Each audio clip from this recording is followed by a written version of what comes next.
గత 48 గంటల్లో మారిన ప్రపంచం. ఇరాన్ ఇజ్రాయెల్ యుద్ధం. బైబిల్ ప్రవచించిన గోగు మాగోగు యుద్ధం మొదలైందా? ప్రపంచం ఒక అగ్నిపర్వతం మీద కూర్చుంది. అది ఏ క్షణమైనా బద్దలవ్వచ్చు అని మనం ఇన్నాళ్లు అనుకున్నాం. కాని గత 48 గంటల్లో జరిగిన సంఘటనలు చూస్తే ఆ అగ్నిపర్వతం ఇప్పటికే బద్దలైపోయిందని అర్థమవుతోంది. అవును, మూడవ ప్రపంచ యుద్ధానికి, వరల్డ్ వార్ 3కి ముహూర్తం ఖరారైనట్లే కనిపిస్తోంది. న్యూస్ ఫాలో అయ్యేవారికి ఈ విషయం ఇప్పటికే తెలిసి ఉంటుంది. సరిగ్గా నిన్న మరియు ఈరోజు ఫిబ్రవరి 27, 28, 2026 తేదీలలో ప్రపంచ చరిత్రను మార్చేసే ఒక భయంకరమైన దాడి జరిగింది. అమెరికా మరియు ఇజ్రాయెల్ దేశాలు కలిసి ఇరాన్ దేశం మీద ఆపరేషన్ రోరింగ్ లయన్ మరియు ఆపరేషన్ ఎపిక్ ఫ్యూరీ పేరుతో అత్యంత భారీ వైమానిక దాడులు చేశాయి. ఇరాన్ రాజధాని టెహ్రాన్తో పాటు వారి అణుకేంద్రాలు ఉన్న ఖోమ్ మరియు పర్చీన్ నగరాలు పేలుళ్లతో దద్దరిల్లిపోయాయి. దీనికి ప్రతీకారంగా ఇరాన్ దేశం ఏకంగా వందలాది బాలిస్టిక్ క్షిపణులను నేరుగా ఇజ్రాయెల్ మీదకు ప్రయోగించింది. కేవలం ఇజ్రాయెల్, ఇరాన్ మాత్రమే కాదు, జార్డాన్, ఖతార్, సౌదీ అరేబియాలో కూడా పేలుళ్ల శబ్దాలు వినిపిస్తున్నాయి. మధ్యప్రాచ్యం మొత్తం మంటల్లో కాలిపోతోంది. ఒక్క నిమిషం మిత్రులారా, ఇదంతా కేవలం 2 దేశాల మధ్య జరుగుతున్న రాజకీయ యుద్ధమనుకుంటున్నారా? కానే కాదు. ఇది కొన్ని వేల సంవత్సరాల క్రితమే బైబిల్లో వ్రాయబడిన అంత్యదినాలు, అంటే ఎండ్ టైమ్స్ ప్రవచనాల నెరవేర్పు. ఈ రోజు వార్తల్లో చూస్తున్న పేర్లను బైబిల్ ప్రవచనాలతో పోల్చి చూపిస్తాను. మీ కళ్ళు బైర్లు కమ్ముతాయి. బైబిల్లోని యెహెజ్కేలు 38 మరియు 39వ అధ్యాయాలు చదివితే అంత్యదినాల్లో ఇజ్రాయెల్ దేశం మీదకు ఒక భారీ సైన్యం దండెత్తి వస్తుందని దేవుడు ముందే చెప్పాడు. ఆ దండెత్తి వచ్చే దేశాల కూటమికి నాయకుడు మాగోగు దేశపు రాజైన గోగు. చరిత్రకారులు, బైబిల్ పండితులు ఏకగ్రీవంగా చెప్పే విషయమేంటంటే, ఈ మాగోగు ప్రాంతం ఉత్తర దిక్కున ఉన్న నేటి రష్యా. సరే, రష్యాకు సహాయంగా ఇజ్రాయెల్ మీదకు వచ్చే ఇతర దేశాలేవి? యెహెజ్కేలు 38:5లో స్పష్టంగా ఒక పేరుంది: పారసీక దేశం, పెర్షియా. పెర్షియా అంటే మరేదో కాదు, నేటి ఇరాన్. 1935 వరకు ఇరాన్ పేరు పెర్షియా. ఇప్పుడు టీవీ వార్తలు చూడండి. ఇజ్రాయెల్, అమెరికాల దాడులను తీవ్రంగా ఖండిస్తూ ఇరాన్కు మద్దతుగా నిలబడిన దేశాలేవి?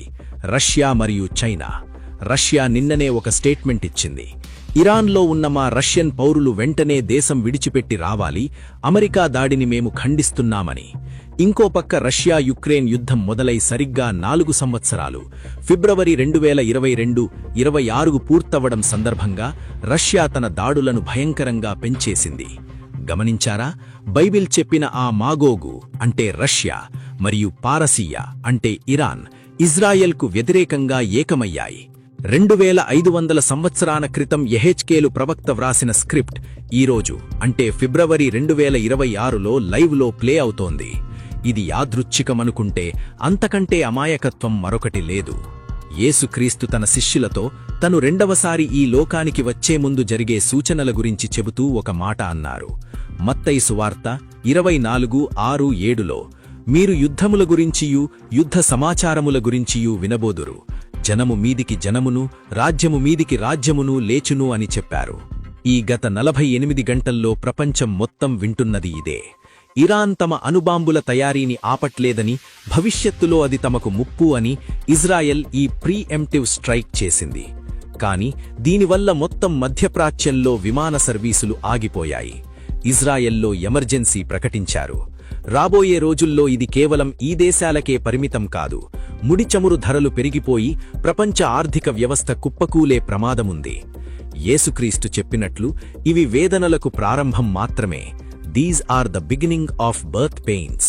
ఒక గర్భిణీ స్త్రీకి నొప్పులు స్టార్ట్ అయినప్పుడు అవి మెల్లగా మొదలై రాను రాను వాటి తీవ్రత, వేగం ఎలా పెరుగుతాయో ఈ రోజు ప్రపంచంలో జరుగుతున్న విపత్తులు కూడా అలాగే పెరుగుతున్నాయి. మనుష్యులేమనుకుంటున్నారంటే, ఐక్యరాజ్య సమితి ఉంది కదా, పెద్ద పెద్ద దేశాల నాయకులు మాట్లాడుకొని ఈ యుద్ధాన్ని ఆపేస్తారులే అని. కాని బైబిల్ 1 థెసలోనికలకు 5:3లో దేవుడు ముందే వార్నింగ్ ఇచ్చాడు. లోకులు శాంతిగా ఉన్నది, భయమేమీయూ లేదు అని చెప్పుకొనుచుండగానే గర్భిణీ స్త్రీకి ప్రసవవేదన వచ్చినట్లు వారికి ఆకస్మికంగా నాశనం తటస్థిస్తుంది. వారు ఎంతమాత్రమూ తప్పించుకొనలేరు. అదే జరిగింది కదా. ఇరాన్తో అణు ఒప్పందం గురించి జెనీవాలో చర్చలు జరుగుతుండగానే రాత్రికి రాత్రే ఆకాశం నుండి బాంబుల వర్షం కురిసింది.